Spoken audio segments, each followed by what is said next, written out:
minute since I have been on here, did an update, did pretty much anything. I know I left y'all hanging back when I was in my training engineer phase with Schneider, when I was still in orientation, but there's been so much going on and transitioning and becoming an actual solo driver and getting things straight on the home front, moving stuff around. It's just been a lot, man. It's just been a lot.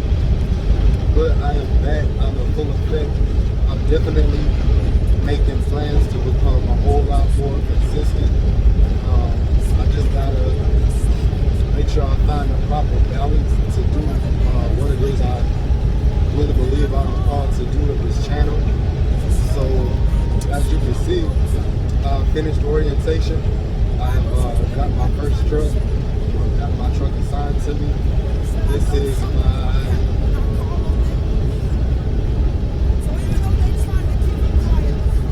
maybe my 10th, 7th, 8th.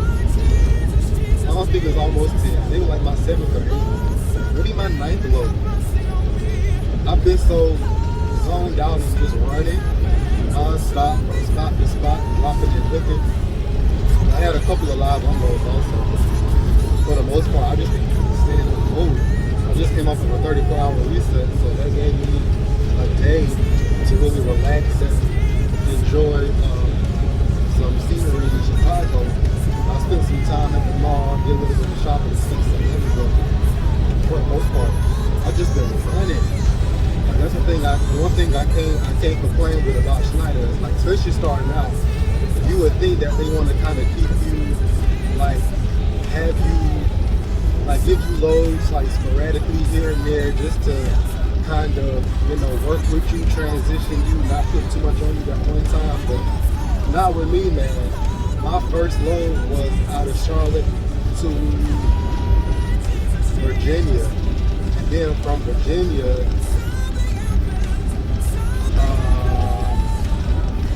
what was it, Indianapolis, and then the coast of North Carolina back to Virginia, and then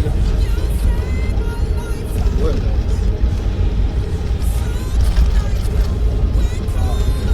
Statesville, Virginia, the mountains, and then about Appalachian Mountains.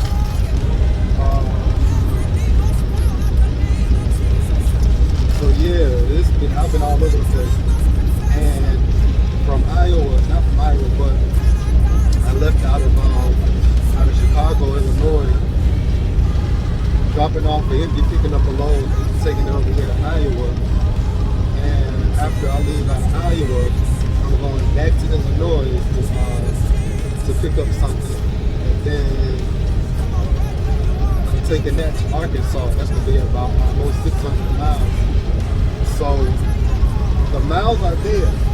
At least for me so far, the miles are there. So I mean, I can't really complain, but it is tiring starting out because it seems like you need a lot of rest break. Like because I mean, at first it's a lot going on being in this 18-wheeler by yourself.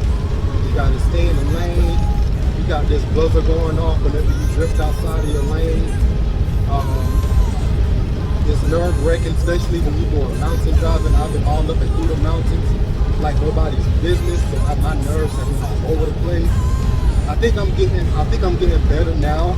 I'm getting like a good feel for everything, so I'm kind of becoming okay with staying constant with running. But at first I was like, yo, like y'all got to give me a break, because the second, like I would barely finish one assignment and I'm already getting the next one sent to my tablet. So I'm like, yo, just hold up. But now it's like, I'm getting into the mindset of running, because see, I'm not big on money.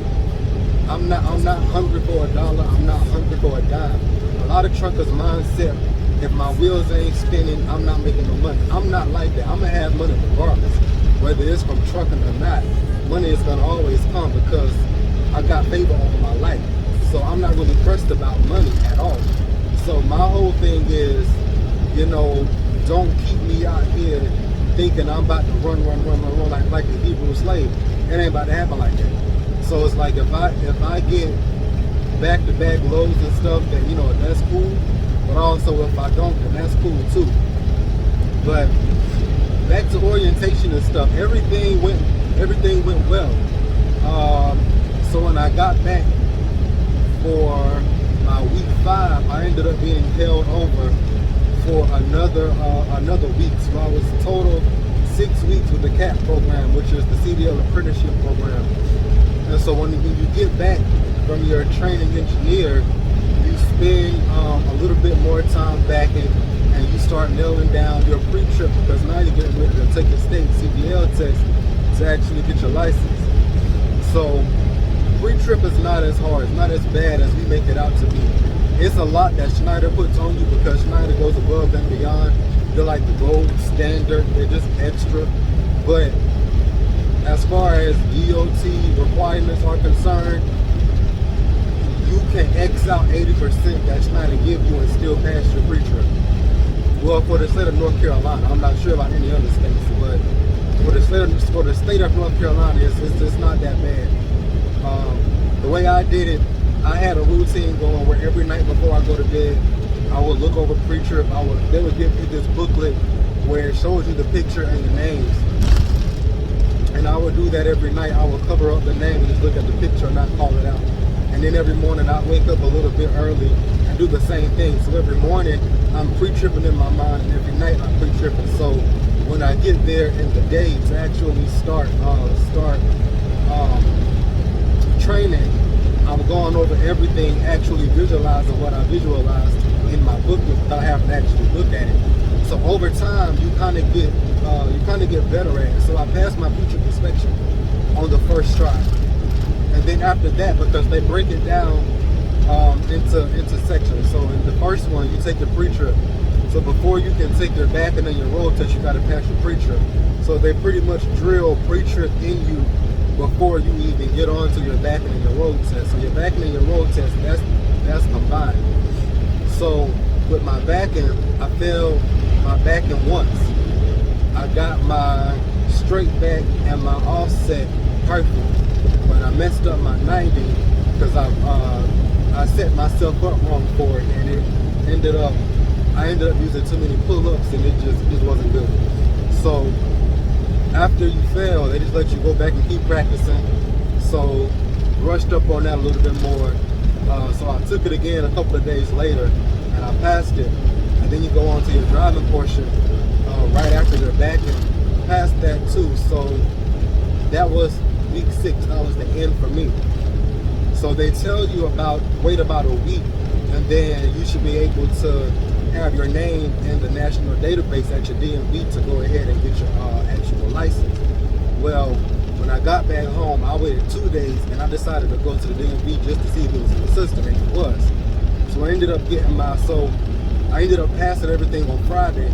I went home Saturday. I went to the DMV Tuesday, had my license Tuesday, and instead of waiting for somebody to reach out to me, I waited until Thursday, and I called somebody at Schneider OC, and I was like, yo, I just recently graduated from the CAP program, and I'm waiting to see about a truck on my first assignment. So that was Thursday. So when I'm on the phone with them Thursday, they're telling me that Friday morning they should have a truck for me. They would give me a call back. So they called me back Thursday, and it was like Friday at 9 o'clock, your truck is going to be ready for you. It's going to be out of the shop.